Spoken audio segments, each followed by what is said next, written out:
Man, what's up, everybody? Welcome back to another episode of EOS 10 out of J. Man, I'm rocking with Charlie. Y'all rocking with me. This video right here gonna be about shakedowns and stripped sales. What that means is anytime something big pops off, anytime somebody gets wet up, anytime that they think that their cell phones, K2, whatever it is inside of a dorm, they're gonna come through and flip it. And they always try to take you by surprise. So in most compounds, you're gonna have windows, you'll be able to see the walkways outside of the dorm. Somebody's gonna peep game. You're gonna see like 20 officers coming down to you. You know they're coming to flip shit. People will yell out something, troll, whatever it is. Everybody gets to putting things up because if you get caught with something, your ass going to confinement. If you get caught with something after something big popped off, they might try to tie you in to what actually popped off, which means more charges for you. Not necessarily charges, but, further punishment within the DOC as far as the disciplinary reports and the confinement time. My first time experiencing a shakedown was at something CI in the YOs. So that was actually the first time I went to confinement. What they do is they like wheel it in. It's an X-ray machine, and they make everybody grab their mattress. They put the mattress through it. They X-ray it. They found the poker in my mattress. That's how I got knocked off with it. So how it happens is they basically just bum rush the dorm. They come in here out of nowhere. Sometimes they bring dogs in, everything, right? Everybody got to stand up. You have to become visible. You can't be hiding. You can't be trying to put nothing away. And I'm talking about open bay dorms. This is all bunk beds. There's no cells in here. Immediately they start stripping everybody. They line us up in the bathroom butt naked. You got to squat, cough, lift your, you know what I'm saying? Open your mouth, lift your tongue, everything. And they're running through everything. They're going through people's bunks. They're ripping their stuff apart. They're ripping your property apart, throwing your property everywhere. They're trying to find whatever they can. If they find it, your ass going to confinement. When you're in a cell and they come through, they do it a little bit differently. So how they do it when you're in confinement or you're in just a dorm that has cells, the very first sign that they're going to come and flip y'all is when they cut the water off. And the reason they do that is so you can't flush nothing down the toilet. You know what I mean? So they cut the water off. You try to flush it and it ain't going. You know what time it is. You yell out to everybody, hey, y'all water off? Yeah. Or they're getting ready to do a search, y'all. Everybody starts, maneuvering whatever they got. When you're in confinement, they don't do the x-rays. Some of these COs will take out every bit of foam that's inside of your mat and leave it sprawled out on the floor. And you got to stuff it back into this empty plastic bag that once was your mat. Now, because you can't flush nothing, what'll happen is, people will literally just start sliding stuff under their door that they're not supposed to have. So they'll slide it and fling it as far as they can, down the tier or off the tier. Or if you're on the bottom tier, you'll just fling it across, the room. So when they come through, if you just look out your window, you just see contraband flying all over the place. It might be a poker went this way. It might be, whatever it is. You got fishing lines. You're not supposed to have nothing in there. Sometimes they even trip on books and you got to throw the books out of your room. They don't even want us having books, man. They be extra strict, especially in confinement. They do a lot of bullshit games. When you get your cell stripped, this was probably one of the worst things I've gone through in confinement. I had to go through this a couple of times, you know what I mean? I got caught with a couple of things in confinement. One thing that happens is anytime a white shirt comes through, a white shirt is a captain. You got to stand up and yell out, white shirt on deck, captain on deck, sergeant on deck, whatever it is. Like, they make you show respect. And if you don't, you're going to get flipped. So I remember at Appalachia one time, I was all the way top tier back corner cell. I was the furthest away from the door. And at this time, we don't have AC in Florida prisons. So they just have a fan that's way over by the door where they come in and they blow the fan. So a lot of times when they come in, we don't hear it. When they yell out white shirt on deck, we don't hear it. We had no idea that anybody was there. So after breakfast, we fell back asleep. All of a sudden, there's a bang on the door. Come to find out, the assistant warden and the captain had done a walkthrough and they saw me and my bunkie knocked out sleeping.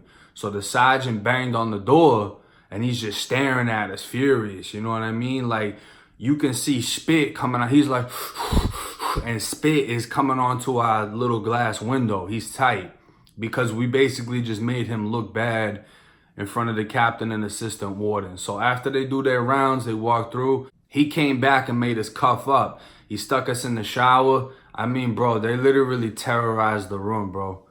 They not only did they flip everything, like they're throwing everything and mixing our property together, but they stripped the entire cell. What I mean by that is every single thing we had in that cell was removed from that cell. We had nothing in there. They took every bit of our property. They took our mats. They took our blankets, our sheets, our pillows. They took everything we had. Our soap was gone. Our toilet paper was gone. We didn't have anything. There was nothing left in the cell. Then we got stripped down to our boxes and put back in. So now the first bunk is just a concrete slab, and then the second bunk up top is metal. It's a metal piece that comes out. You know what I'm saying? And we're just sitting in here like, what do we do? You know, how long is this supposed to be for? This was on a Friday. So the Friday night shift hadn't come yet. This was just Friday morning. Normally when they strip your cell, it's going to be for like 3 to 5 days. And you will literally stay like this for 3 to 5 days. Now, Florida, it's hot as hell during the day. It gets cold at night, depending on what time of the year it is. You know what I mean? And because we have usually open windows at most spots, like Sumter CI, when they stripped me there, I was turning blue at night because of how cold it was. The window, it just has holes in it. That's it. You know what I'm saying? So you got cold air blowing through. If it's raining, you got rain blowing through. If it's hot, you got the hot air blowing through. And I was literally turning cold in the cell. You know what I'm saying? I sit up. I didn't sleep for 3 days. I was up the entire time. I couldn't sleep. There was times when I felt myself going in and out of sleep. And there was times where I just, you know what I'm saying? And wonder how much time has passed because you don't have a clock. You don't know what's going on. All you know is just they come around every 30 minutes. And I was dazing in and out. I sat on top of my Foot Locker just shaking and just trying to stay warm. And I mean, my skin was turning blue. It's just, that's what it is. There's no sympathy. There's nothing that they're going to give. And you have to ask for toilet paper. And when they give you toilet paper, they just wrap a little bit around their hand, throw it in the flap, and that's all you have. That's all you got. So if you run out while you're using the bathroom, you got to use your hand, bro. And they took the soap, so you don't even have soap to wash yourself up with. Now, you can make a fishing line and fish to a cell next to you, and usually whoever's next to you will hook you up and throw you some soap or something like that because they feel bad for you or whatever. But it's dead serious. So when we got stripped at, Appalachia CI, we didn't have nothing, and we didn't mean to do it. We weren't trying to be disrespectful, but we're just laying down on these bunks and our back is killing us, so we got to keep standing up. And that Friday shift that came through was an all black shift.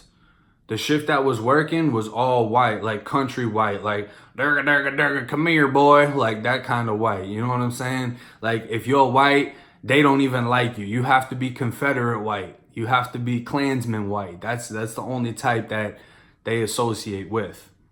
So, after dinner comes or whatever, the night shift came on and the weekend shift was the black shift. So Friday, Saturday, Sunday. When the black sergeant came around, he seen us, down in our boxes. And I had told my bunkie, he's a black kid from Jacksonville. We got mad cool.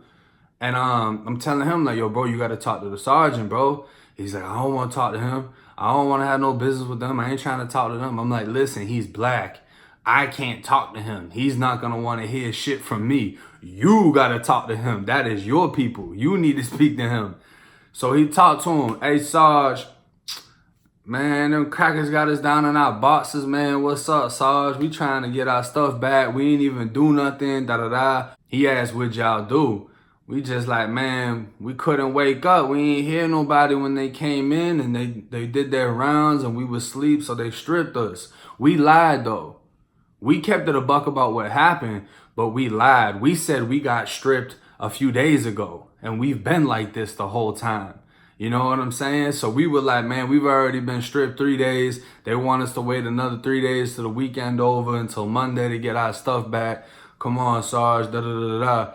So he was like, I'll let y'all know, and walked off. That right there is a good sign that he even said that, because most of them would have been like, nope, you're going to have to talk to the other shift then, because they don't want to do nothing extra. They don't want to help you out. They don't want to, extra work. You feel me? He came back around 30 minutes. He told us after showers, he'll hook it up. So me and my bunkie, we dapping up in that bit. We like, yeah, bitch, we finna get our stuff back.